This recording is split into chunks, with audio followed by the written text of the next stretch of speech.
എല്ലാവർക്കും നമസ്കാരം. എല്ലാവരും കർക്കിടകക്കഞ്ഞിയൊക്കെ കുടിച്ച് തുടങ്ങി കാണുമെന്ന് വിചാരിക്കുന്നു. ഇനി ആ കർക്കിടക മാസത്തിൽ തന്നെ നമുക്ക് ഉണ്ടാക്കേണ്ട ഒരു പത്തിലത്തോരനാണ് നമ്മൾ ഇന്ന് ഉണ്ടാക്കാൻ പോകുന്നത്. ഇതും കർക്കിടക മാസത്തിൽ ചെയ്യുന്നത് നല്ലതാണ്. മുരിങ്ങയില ഒഴിച്ചുള്ള മറ്റുള്ള ഇലകൾ എല്ലാം കൂടെ ചേർത്താണ് നമ്മളിത് ഉണ്ടാക്കുന്നത്. മുരിങ്ങയില അങ്ങനെ കർക്കിടകത്തിൽ നമ്മൾ കേരളത്തിലുള്ളവർ അങ്ങനെ ഉപയോഗിക്കാറില്ല. പിന്നെ അതിനായിട്ട് ഞാൻ 10 ഇലകൾ എടുത്ത് വെച്ചിട്ടുണ്ട്. 10ന് പകരം 12 എനിക്ക് കിട്ടിയിട്ടുണ്ട്. ഞാൻ 10 ഇല വെച്ചാണ് ഇപ്പോൾ ഉണ്ടാക്കുന്നത്. ഇനി 10 ഇല കിട്ടിയിട്ടില്ലെങ്കിൽ 7 ഇലയെ കിട്ടിയിട്ടുള്ളൂ, അത് വെച്ചുണ്ടാക്കാം. പലതരത്തിലുള്ള 7 ഇലകൾ ഭക്ഷ്യയോഗ്യമായത്.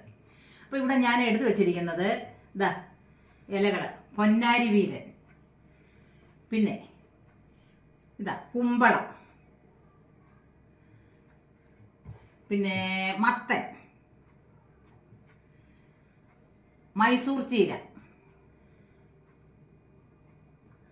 പിന്നെ സാധാ ചീര, തഴുതാമ, ചേമ്പില, ചേനയില,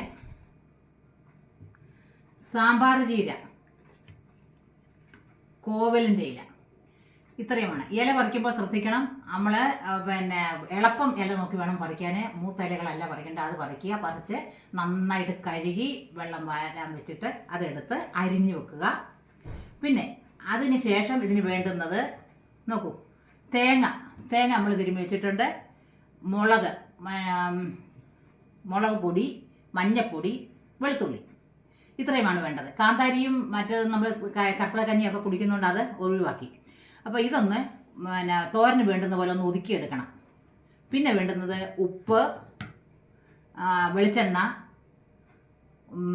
വറവിനിടാനുള്ള സാധനങ്ങൾ. ഇച്ചിരി അരി കൂടി ഇട്ട് വറവെടുക്കാൻ നല്ലതാണ്. ഞാൻ അരിയും കടുകും മുളകും കൂടിയിട്ടാണ് വറവെടുക്കുന്നത്. ഇത്രയും സാധനങ്ങളാണ് നമുക്ക് ഇതിന് വേണ്ടത്. ഉപ്പ് പറഞ്ഞു കാണുമെന്ന് വിചാരിക്കുന്നു, ഉപ്പും വേണം.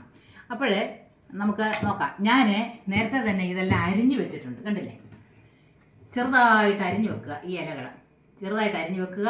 പിന്നെ തേങ്ങ, പിന്നെ പീഴ വറ്റിക്കാനുള്ള തേങ്ങായ തിരുമ്മി വെച്ചിട്ടുണ്ട്. അപ്പോൾ നമ്മളിൻ്റെ എങ്ങനെയാണ് ഉണ്ടാക്കുന്നത് നോക്കാം. ചീനച്ചട്ടി അടുപ്പി വെക്കുക. അതിലേക്ക് കുറച്ച് വെളിച്ചെണ്ണ ഒഴിക്കുക, കടുക് വറുക്കാൻ. അപ്പോൾ അത് ഒഴിച്ചിട്ട് അരി ഇഷ്ടമുള്ളവർ അല്പം അരി ഇടാം. അത് പൊട്ടി വരുന്നുണ്ടെങ്കിൽ കടുകിടുക, മുളകിടുക. അങ്ങനെ വറവ് ശരിയാകുമ്പോൾ നമ്മൾ ഈ ഇല അരിഞ്ഞു വെച്ചിരിക്കുന്ന ഇല അതിലേക്ക് ഇടുക, ഇളക്കുക.